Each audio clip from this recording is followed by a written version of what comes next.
Let's go. Right, welcome back.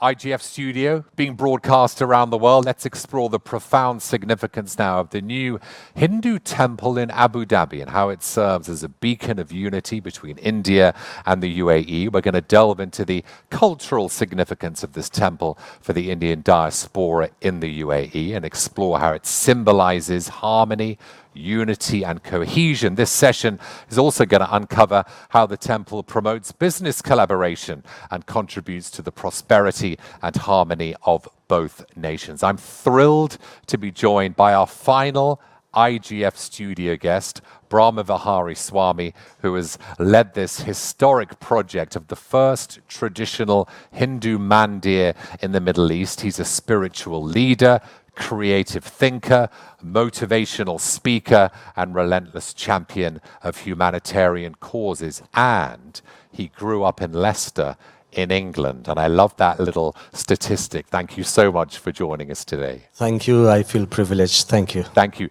You were here a couple of years ago where there was still, let's say, a mountain to climb. But now we're literally months away from the opening of the temple. How do you feel? Because you've led this project and we're almost there. We can taste it. It's February the 14th, isn't it? Yes, we are just nearing the completion. And, it's like sailing in a ship. And when you see the first sighting of the shores, you hear the birds and the seagulls coming to you. And suddenly you feel that the shores are nearby. Yes, we are just months away from the opening. But the story has been unique. And if I have to summarize it, it was told to me by a very wise man, and I'll reveal the name later. Yeah. But once he wrote to me that, Your Holiness, this is like a Cinderella story. You are turning fairy tales into reality. In years to come, there will be legends about Swaminarayan sadhus having dialogues with Islamic kings, just as there are legends about Buddhist monks having dialogues with Chinese emperors. Yeah. This is a miracle. You think you are making this mandir in UAE, but the world is watching. So the story has been beyond me. It's something which I personally feel that it takes my breath away even now, because it's not possible by any individual. And it's only possible if there is this grace of God, the help of all the humans, and there's a huge spirit of harmony. And I feel that I'm too small and insignificant to even lead such a project. You have. No. I really want to tell you that I feel, if I want to put it in a very succinct line, it's scripted in heaven and screenplayed on earth. I love that. I am nowhere in the picture.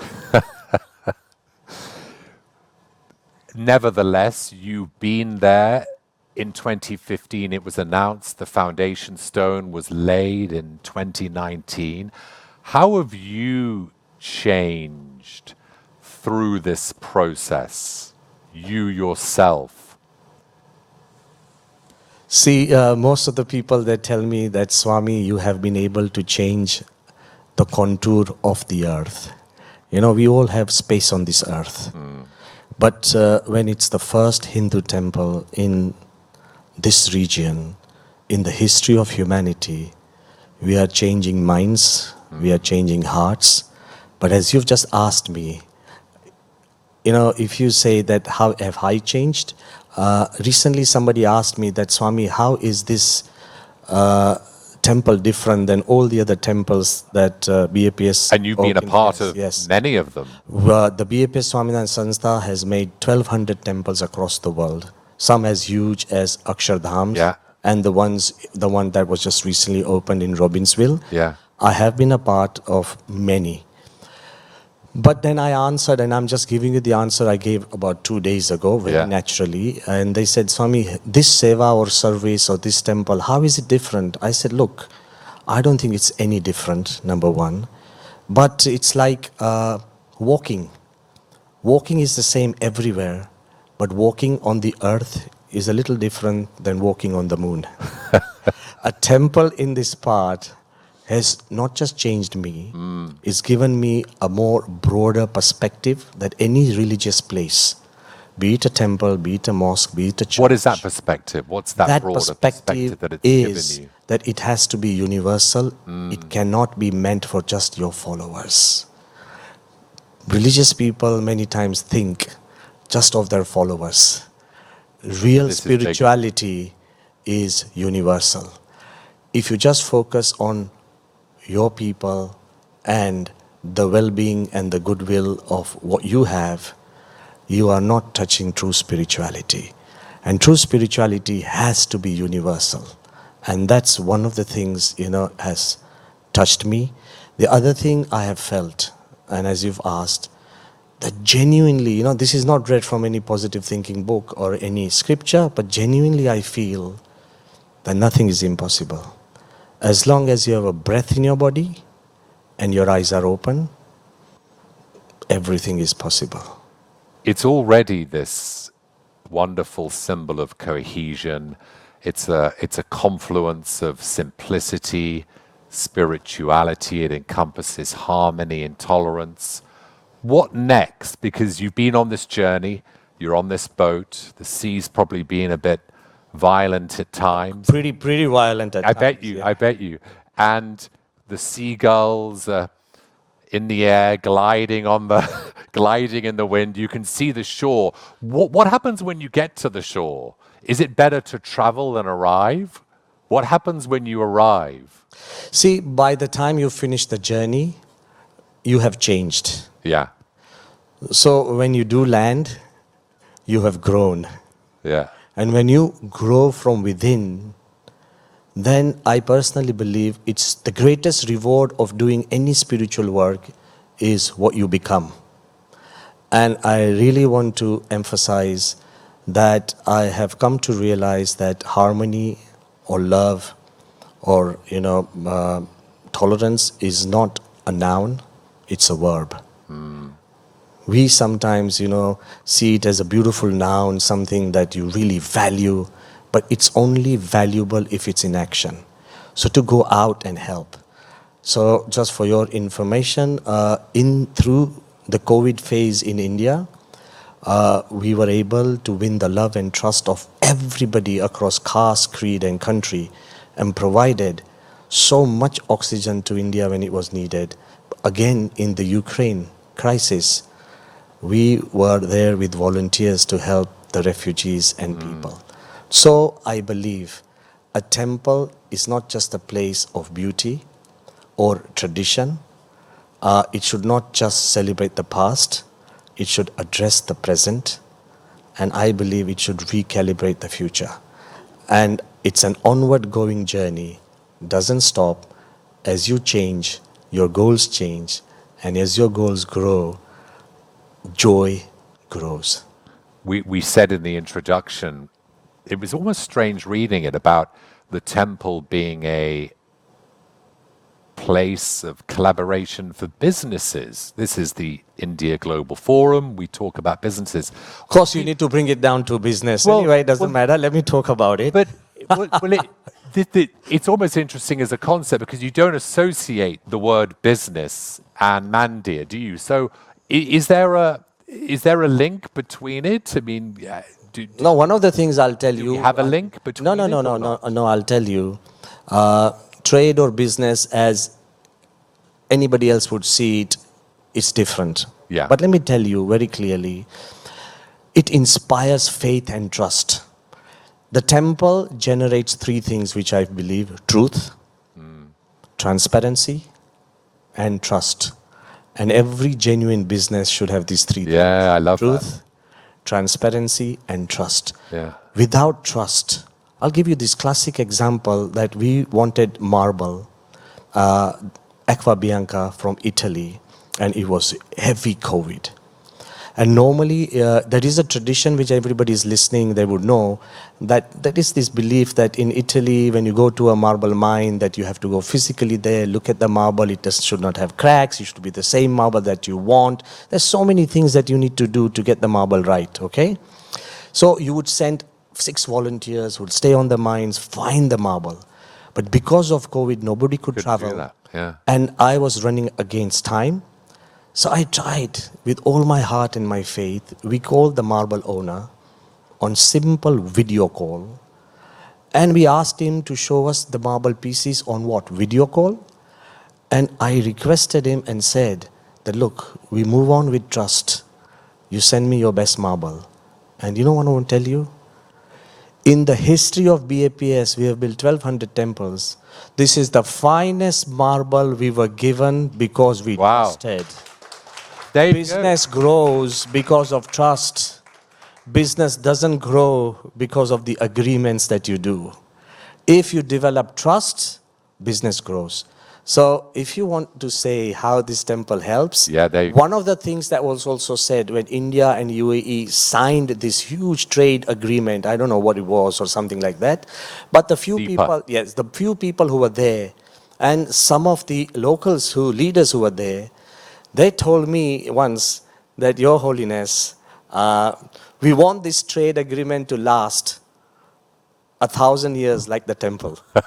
So again, I want to tell you, when you inspire truth, transparency, and trust, not just business, the 3 T's. Marriage grows, relationship grows, okay, love grows, and I think humanity genuinely grows. So temple is not just helping trade and business, it's actually helping life in every way.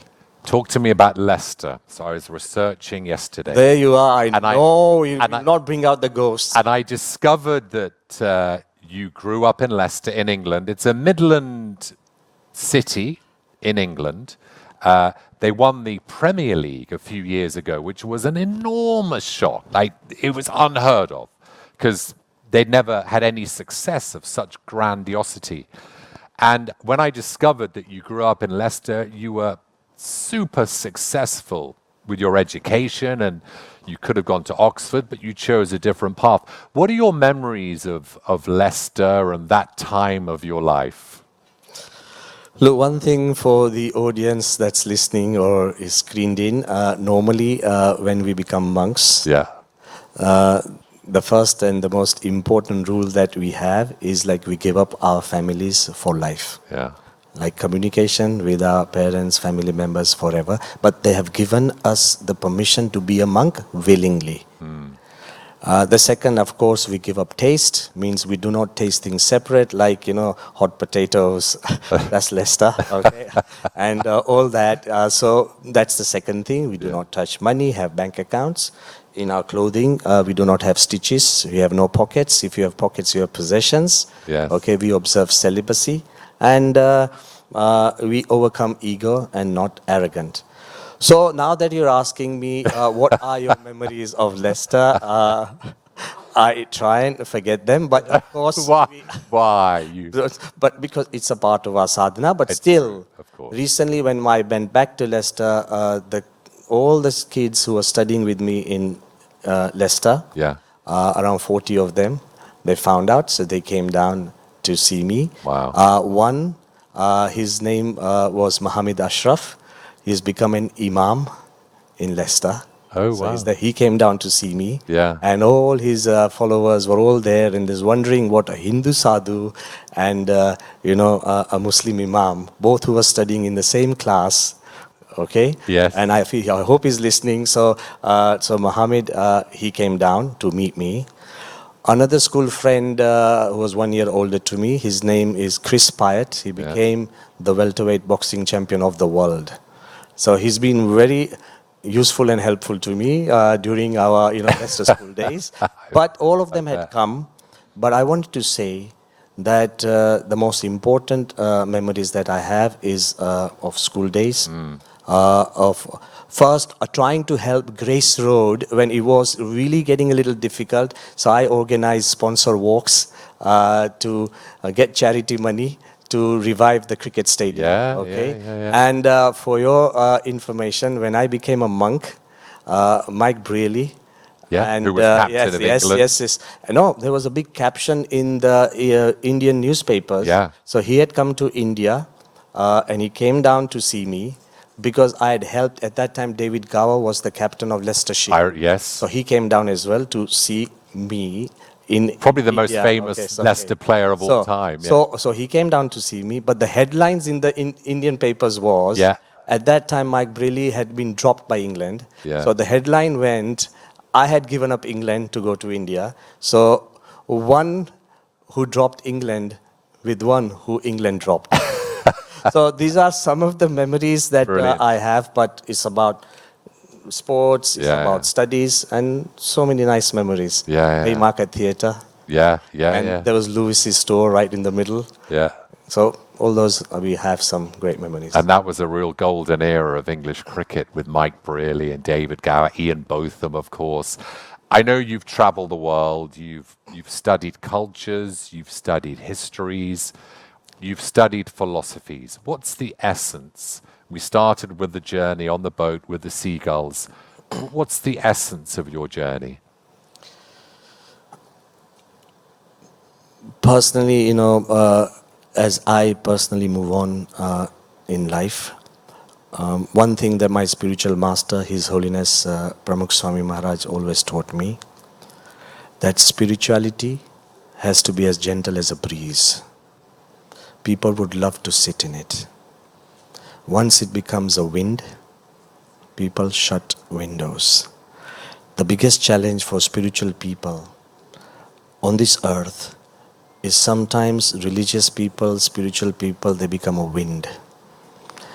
And in their presence, people feel oppressed. They cannot generate the real freedom of the soul. So I personally believe that if I can help as many people as I can, in as many ways as I can, as long as I can, that would be the most simplistic journey of life. I don't think there is a complex answer to life. As Aldous Huxley often said, the famous thinker, writer, who bordered on metaphysics, when he was asked at a very later age of his life, that what is the one single advice you would give to humanity as you have traveled and written and thought? You know what he said? It is getting increasingly embarrassing for me to remind the world, just be a little kinder. Yeah. I think if each one of us becomes a little kinder to your own children, to your own wife, to your colleague, to your neighbors, to countries next to you, to people of different caste, creed, religion, who may not believe in you, I think that is the essence. You can't be good to God and bad to man. It's a God-created man. And I personally believe it's not a huge, big answer. It's like, I asked my religious leader, and I said, what thought do you get so often? And he smiled. He said, can I tell you what thought I never get? I said, that'll be equally fascinating. And you know what he told me? Never in my life have I ever had an ill thought of anyone. That is spirituality. I think life is not so complex, and I am trying to simplify my life. And that might be the only way. Thank you. It's a wonderful lesson for us all. Be kind, and let's finish with those wonderful words. Thank you so much for joining us today. Thank you again for having me. Thank you. And that wraps up IGF Studio. What a fitting end to this wonderful 2 days of programming. Thank you all for joining us across the world.